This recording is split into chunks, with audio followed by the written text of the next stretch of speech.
The holidays are a time to come together for many, but for many also, the season can heighten a sense of isolation. In tonight's brief but spectacular, New York University Business School professor Scott Galloway focuses on our state of well-being. So there's an art to happiness.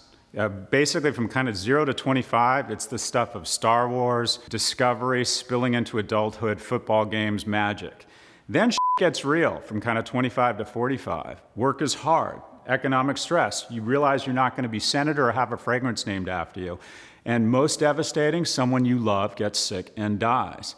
However, a wonderful thing happens in your 40s and 50s. You begin to take stock of your blessings, realize that life is finite, and start finding appreciation in relationships, in nature, in your achievements, and you get happier. The lesson here is keep on keeping on. Happiness waits for you.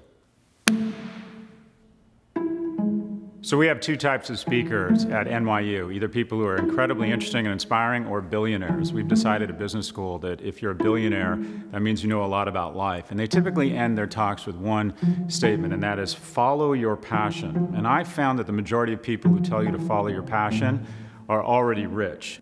The problem with thinking you're supposed to pursue your passion is that when work gets hard, and it always does, you might fall into the trap of thinking, well, this is hard, which means it must not be my passion and I should find something else. Work is hard. Being great at anything is very difficult. If we were going to be honest about trying to increase our currency in the marketplace, we would focus the entire second year of graduate school on 4 companies: Amazon, Apple, Facebook, and Google. Google knows more about you than any priest, rabbi, scholar, mentor, or boss. Your sexual fetishes, whether you're looking for a job, whether you're about to get engaged, whether you're about to get married. Facebook initially held out the promise of catalyzing and strengthening relationships. Unfortunately, it's gone beyond that and tapped into our tribal instinct, because enragement is engagement, and engagement leads to more Nissan ads and more shareholder value. So unfortunately, the largest platforms in the world with the greatest reach are basically fueled on rage. When we see, if you will, the Instagram version of people's lives, it makes us feel worse about ourselves. It's especially dangerous among teens who oftentimes, if they're not invited to a party, not only have the shame of not being invited, but have to see the party play out in real time. So there's a correlation between social media use in teens and things like self-harm and even teen suicide. I can modulate my lack of affirmation or criticism on social media. I'm not sure my 12-year-old son can do that as well.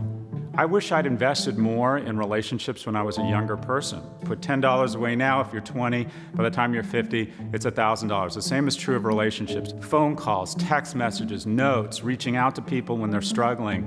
These small investments when you're young add up, and you wake up and you have a wonderful relationship. I was selfish, and I think I paid a big price for it when I woke up at the age of 42 and quite frankly was an island and didn't have a lot of meaningful relationships in my life. One of the things that's helped me in my struggles with anger and depression is to have some perspective and to take stock of your blessings on a regular basis. You have to express your love. People are not telepathic. The happiest people are not only the ones who feel most loved, but know there are other people in their lives that know that they are loved by you. The one best practice across happiness is the depth and meaning of your relationships.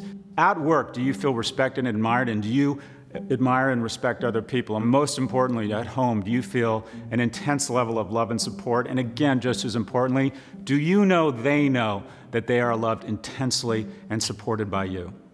My name is Scott Galloway, and this is my brief but spectacular take on the algebra of happiness.